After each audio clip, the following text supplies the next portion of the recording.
Hello all, this is Silas Ram, AsianCultureVulture.com. We've just covered the red carpet for American Son.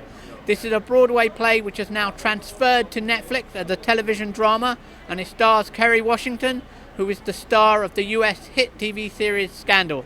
So let's find out more. So when Scandal was coming to an end, an amazing Broadway producer, Jeffrey Richards, called me and said that he had a couple projects he wanted me to look at, and one of them was with the director Kenny Leon. And to be honest, when Scandal was ending, I just wanted to take a nap. I didn't want to go do theater anywhere. But when I read American Son, I was so deeply moved, and I knew that I wanted to help get this story, to bring this story to life, first on the stage and now on screen.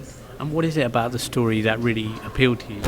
It was a lot of things. I think, I know a lot of women like Kendra, who I play.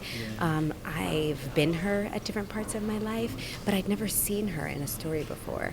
And the other thing is that I think in society now, we're not doing a great job of really listening to each other. I know we're struggling with that in the United States. I know we're struggling with that in the UK with Brexit. And I think what happens is we only follow people on social media who agree with us, or, if somebody says something on the news we don't like, we turn the channel to hear that other version of the news.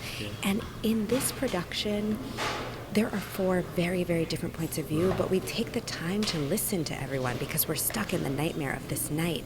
And when we listen to each other, we actually discover commonalities in places we didn't expect, and we experience empathy in unexpected places. So I think that's one of the things that's most exciting for me about the material.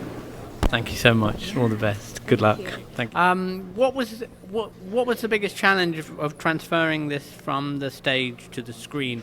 Was it easy or was it difficult? The challenge was, we had 4.5 days to shoot it.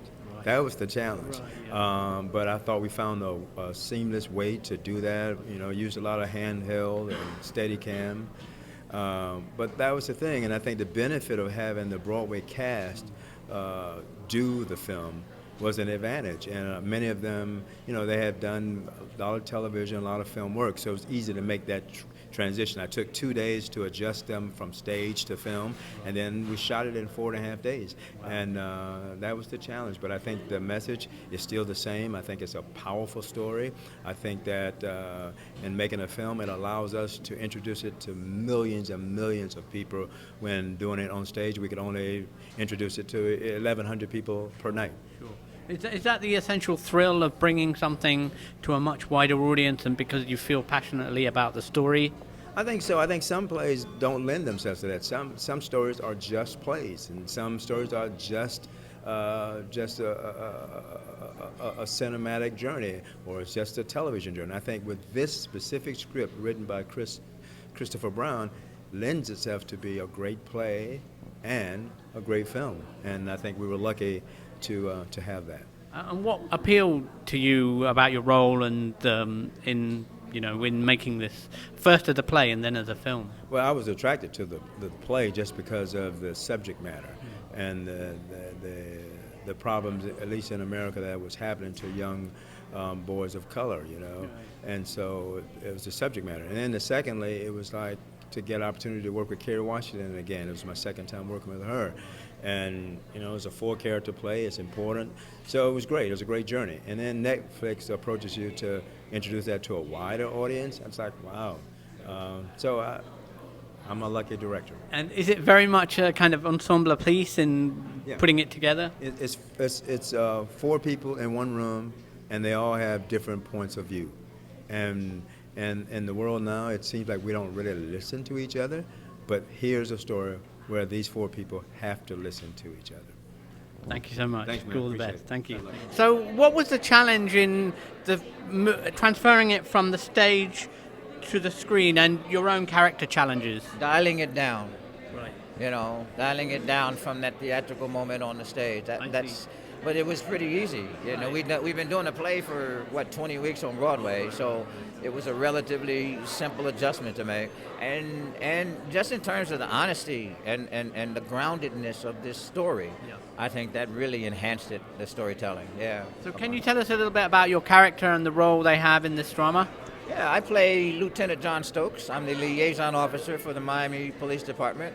My a lot of what I do is bring good news and bad news to people in terms of relationships with the community and the police. So that's a lot of what my job is. That's what my job is, not a lot of, yeah. And is there a certain conflict in playing that kind of role of being a police officer and being part of a community which often bears the brunt of some, discrimination and so forth? I think there's a rumor that that's the case, but I don't think that's always the case, if you know what I mean. Yeah. I know that there's a lot of neighborhood policing that's going on, and me being a neighborhood liaison or community liaison officer, I think I do have a finger on the pulse of the community, as most officers do.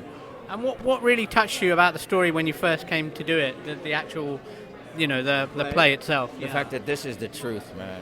There are no lies. There are 4 perspectives on this issue that I think are very important. And I think what's also wonderful about the storytelling is that nobody's wrong. Right. And that just serves as a catalyst for some wonderful discussion, and we got to talk about this stuff. Yeah, we do. Yeah. Thank you. Thank you. My pleasure. Thank you. Man. Yeah. So tell me, were you involved in the Broadway play? I was not. No. So what brought you on, and what was the what was the starting point for you? I knew about the play. I knew that a film was being made. The play, as soon as I heard about it, really touched my soul, and it felt like something meant for me. Right. So my agent found out that they were looking for a composer, and I submitted my work, and we spoke, and there you go. And what was as you said, what was the sound palette that you were looking for? What did you want to inject with the music? What was the kind of what was your purpose in the composition? I wanted to reflect all of the different emotions that were being experienced on screen by Kerry and Stephen and the entire cast. So I wanted something that could sonically reflect desperation, anxiety, but a softness, a guilt, remembrance, hope, every possible aspect of the story. And piano and strings, you can do a lot with them. So those were my 2 main instruments, and underneath that I wanted a dark edge, and so the synths came in. And what was it for you that touched you about this story? Each character has such a different perspective about their relation to race in their own lives, and I see people around me constantly being confronted with their own assumptions and everyone else's assumptions. So the story just touched me to my soul, because I felt like this is what needs to be out there right now, be seen and be talked about, to open a door for all of us. Thank you so much. All the best. Thank you. Thank you. Take care. Thank you very much. Thank you. Thank you very much.